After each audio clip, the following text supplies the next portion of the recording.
Bismillahirrahmanirrahim. Assalamualaikum warahmatullahi wabarakatuh. Wassalatu wassalamu ala asyrafil anbiya'i wal mursalin wa ala alihi wa sahbihi ajmain, amma ba'du. Alhamdulillahi rabbil alamin. Mari kita panjatkan puji syukur atas karunia nikmat dan hidayahnya yang Allah berikan kepada kita semua. Salawat dan salam semoga selalu tercurahkan kepada junjungan kita Nabi Muhammad sallallahu alaihi wasallam, sahabat dan keluarganya.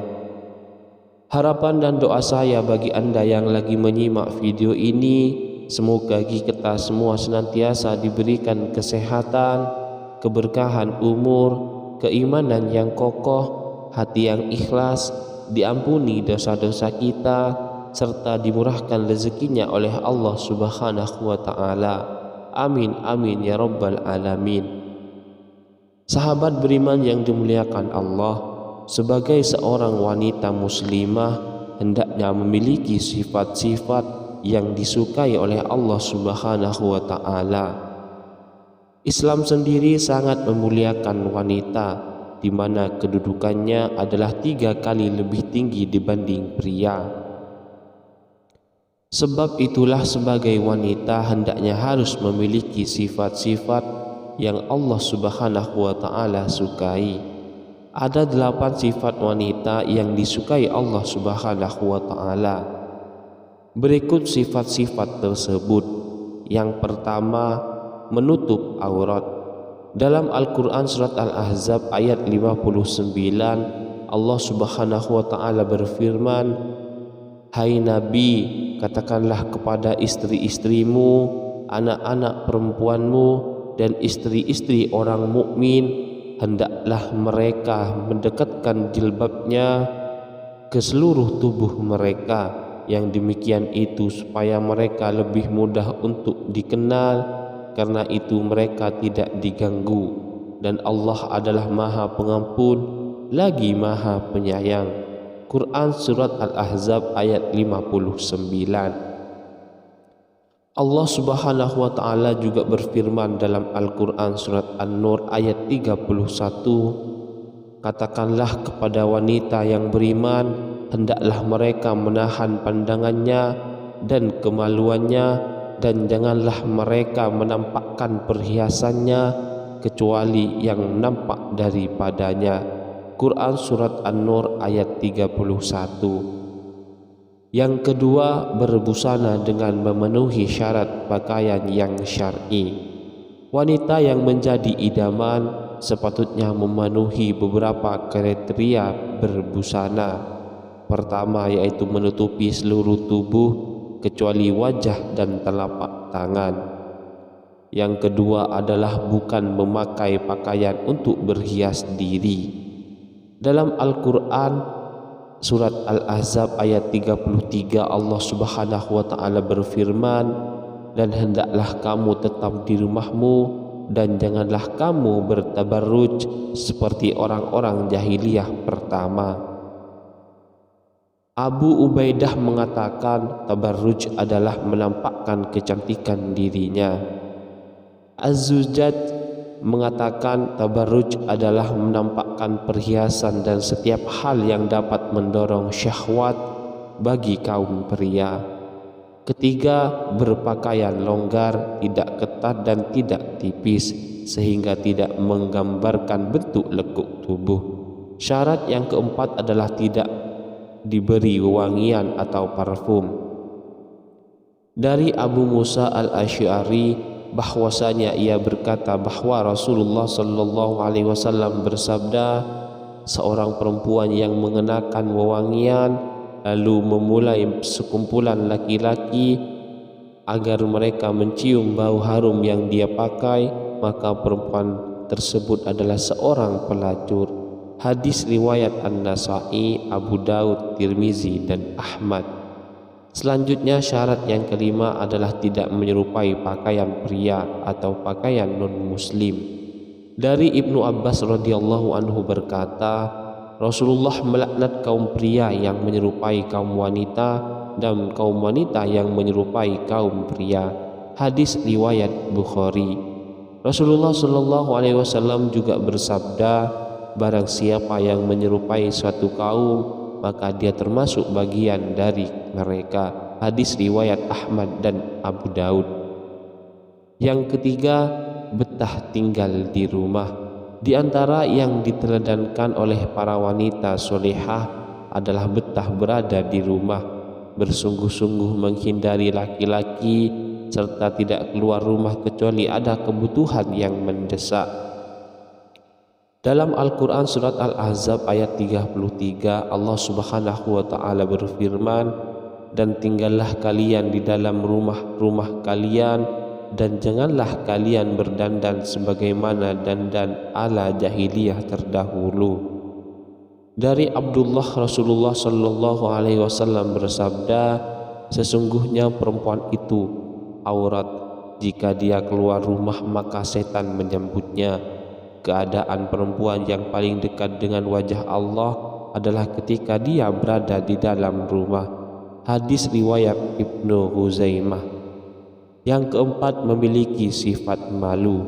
Dalam hadis Rasulullah Shallallahu Alaihi Wasallam bersabda, rasa malu tidaklah mendatangkan kecuali kebaikan.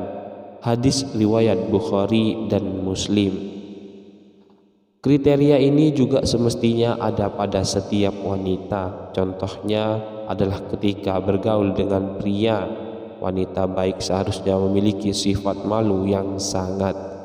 Dalam Al-Quran surat Al-Qasas ayat 23-24, Allah subhanahu wa ta'ala berfirman, dan tatkala ia sampai di sumber air negeri Madian, ia menjumpai di sana sekumpulan orang yang sedang meminumkan ternaknya, dan ia menjumpai di belakang orang banyak itu 2 orang wanita yang sedang menghambat ternaknya. Musa berkata, apakah maksudmu dengan berbuat begitu? Kedua wanita itu menjawab, kami tidak dapat meminumkan ternak kami sebelum pengembala-pengembala itu memulangkan ternaknya, sedangkan bapak kami adalah orang tua yang telah lanjut umurnya. Maka Musa memberikan minum ternak itu untuk menolong keduanya. Lihatlah bagaimana bagusnya sifat kedua wanita tersebut. Dalam Al-Quran surat Al-Qasas ayat 25, Allah subhanahu wa ta'ala melanjutkan firman-Nya, kemudian datanglah kepada Musa salah seorang dari kedua wanita itu berjalan penuh rasa malu. Ia berkata, sesungguhnya bapakku memanggil kamu agar ia memberikan balasan terhadap kebaikanmu, memberi minum ternak kami. Yang kelima, taat dan menyenangkan hati suami. Istri yang taat pada suami senang dipandang dan tidak membangkang yang membuat suami benci. Itulah sebaik-baiknya wanita. Dari Abu Hurairah radhiyallahu anhu, dia berkata, pernah ditanya kepada Rasulullah Shallallahu Alaihi Wasallam, siapakah wanita yang paling baik? Jawab beliau, yaitu yang paling menyenangkan jika dilihat suaminya, mentaati suami jika diperintah, dan tidak menyelisihi suami pada diri dan hartanya sehingga membuat suami benci. Hadis riwayat An-Nasa'i dan Ahmad. Yang keenam, menjaga kehormatan anak dan harta suami. Allah subhanahu wa ta'ala berfirman dalam Al-Quran surat An-Nisa ayat 34, sebab itu maka wanita yang soleh ialah yang taat kepada Allah, lagi memelihara diri ketika suaminya tidak ada. Yang ketujuh, bersyukur dengan pemberian suami. Seorang istri harus pandai-pandai berterima kasih kepada suaminya atas semua yang telah diberikan kepadanya. Bila tidak, si istri akan berhadapan dengan ancaman neraka Allah subhanahu wa ta'ala. Selesainya dari salat khusuf, Rasulullah Shallallahu Alaihi Wasallam bersabda, menceritakan surga dan neraka yang diperlihatkan kepada beliau ketika sholat. Dan aku melihat neraka, aku belum pernah sama sekali melihat pemandangan seperti hari ini, dan aku lihat ternyata mayoritas penghuninya adalah para wanita. Mereka bertanya, kenapa para wanita menjadi mayoritas penghuni neraka ya Rasulullah? Beliau menjawab, disebabkan kekufuran mereka. Ada yang bertanya kepada beliau, apakah para wanita itu kufur kepada Allah? Beliau menjawab, tidak, melainkan mereka kufur kepada suami dan mengkufuri kebaikan suami. Seandainya engkau berbuat baik kepada salah seorang istri kalian pada suatu waktu, kemudian suatu saat ia melihat darimu ada sesuatu yang tidak berkenan di hatinya, niscaya ia akan berkata, aku sama sekali belum pernah melihat kebaikan darimu. Hadis riwayat Bukhari dan Muslim. Yang kedelapan, berdandan dan berhias diri hanya untuk suami. Sebagai istri saat ini di hadapan suami bergaya asal-asalan, berbau arang dan jarang mau berhias diri. Namun ketika keluar rumah, ia keluar sebagai bidadari. Ini sungguh terbalik. Seharusnya di dalam rumah ia berusaha menyenangkan suaminya. Demikianlah yang dinamakan sebaik-baik wanita. Dari Abu Hurairah radhiyallahu anhu, dia berkata, pernah ditanyakan kepada Rasulullah sallallahu alaihi wasallam, siapakah wanita yang paling baik? Jawab beliau, yaitu yang paling menyenangkan jika dilihat suaminya, mentaati suami jika diperintah, dan tidak menyelisihi suami pada diri hartanya sehingga membuat suami benci. Hadis riwayat An-Nasa'i. Demikian 8 sifat wanita yang disukai oleh Allah Subhanahu wa taala. Semoga pertemuan ini menambah wawasan untuk kita semua. Akhirul kalam, wabillahi taufik wal hidayah. Wassalamualaikum warahmatullahi wabarakatuh.